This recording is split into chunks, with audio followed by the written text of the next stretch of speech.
Hello viewers, வாங்க சாப்பிட்லாம். இன்றைக்கி என்ன சமையல்னு பார்க்கலாமா? இன்றைக்கி வெங்காய தொகையல் பண்ண போகிறோங்க. இந்த வீடியோ பார்க்குறதுக்கு முன்னால் நம்ம சேனலை சப்ஸ்கிரைப் பண்ணிவிட்டு எல்லோரும் பாருங்கள். பெல் பட்டனை ப்ரெஸ் பண்ணிக்கோங்க, ஆல் அப்படின்ற ஆப்ஷனையும் ப்ரெஸ் பண்ணிக்கோங்க. அப்போ தான் உங்களுக்கு தினம்தோறும் வீடியோஸ் வந்து உங்களுக்கு உடனுக்குடன் நோட்டிஃபிகேஷனில் மிஸ் பண்ணாமல் தெரிய வரும். அதாவது இந்த வீடியோ வந்து பேச்சுலர்ஸ்க்கு ரொம்பவே யூஸ்ஃபுல்லாக இருக்குங்க. ஹாஸ்டலில் தங்கி படிக்கிறவங்க, வேலைக்கு போகிறவங்க யூஸ்ஃபுல்லாக இருக்கும்.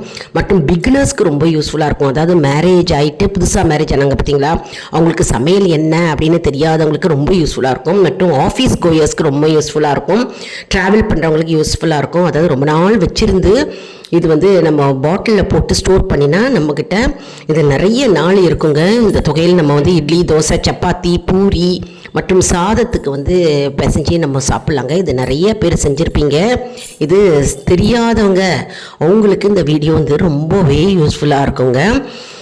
இது வந்து நம்ம பார்த்தோம்னா நம்ம வீடியோக்குள்ளே போகலாமே. இப்போது அதுக்கு முன்னால் வந்து ஓரலாக எக்ஸ்பிளைன் பண்ணுறேன். அதாவது இப்போது வெங்காயத்தை வந்து நம்ம நல்லா வாஷ் பண்ணிவிட்டு மீடியம் சைஸில் கட் பண்ணிக்கணும். நல்லா க்ளீனாக வாஷ் பண்ணிடணுங்க. இந்த பாருங்கள், இந்த மாதிரி சைஸில் கட் பண்ணிக்கணும். அப்புறம் வானிலையில் உளுத்தம்பருப்பு, கடலைப்பருப்பு போட்டுக்கலாம். உளுத்தம்பருப்பு 2 ஸ்பூன், கடலைப்பருப்பு 2 ஸ்பூன், மிளகாய் வற்றல் 5 போட்டுட்டேன் நான். நீங்கள் காரத்துக்கு ஏற்ற மாதிரி கூட்டி குறைச்சி போட்டுக்கலாம். நல்லா எண்ணெய் ஊற்றி வறுத்துக்கிறோம். நம்ம எண்ணெய் வந்து ஒரு 3 ஸ்பூன் போட்டுட்டா நல்லா வதங்கும். வறுத்துருவோம். அதில் வறுத்துட்ட உடனே நம்ம என்ன பண்ணுறோன்னா இந்த வானிலேருந்து எடுத்துடுறோம். வறுத்த பிறகு அப்புறம் இந்த வெங்காயத்தை அதில் போட்டுட்டு கூடவே இன்னொரு ஸ்பூன் எண்ணெய் போட்டுக்கலாம். போட்டுட்டு நம்ம அதில் வந்து மஞ்சப்பொடி போட்டுட்டு, மஞ்சப்பொடி வந்து ஒரு 1/4 ஸ்பூன் போட்டு நல்லா வதக்கிக்கிறோங்க. பச்சை வாடை போக அந்த வெங்காயம் வதங்கணும். நல்லா வானிலேயே வதங்கணும். டிரான்ஸ்பரண்ட்டாக இருக்கணுங்க வெங்காயம்.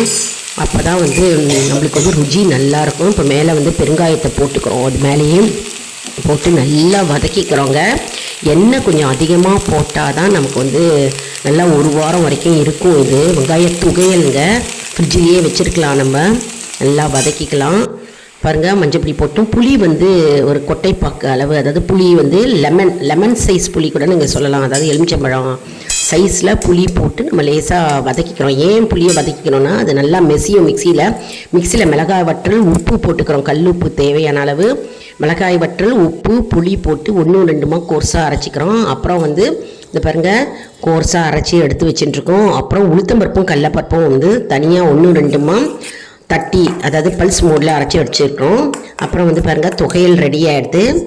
நல்லா எல்லாத்தையும் போட்டு வெங்காயத்தை போட்டு மிக்சியில் போட்டு அரைச்சிடணும். எல்லாத்தையும் சேர்ந்து கம்பைன் பண்ணிடணும். செஞ்சு பாருங்கள். நம்ம சேனலை லைக் பண்ணுங்கள்.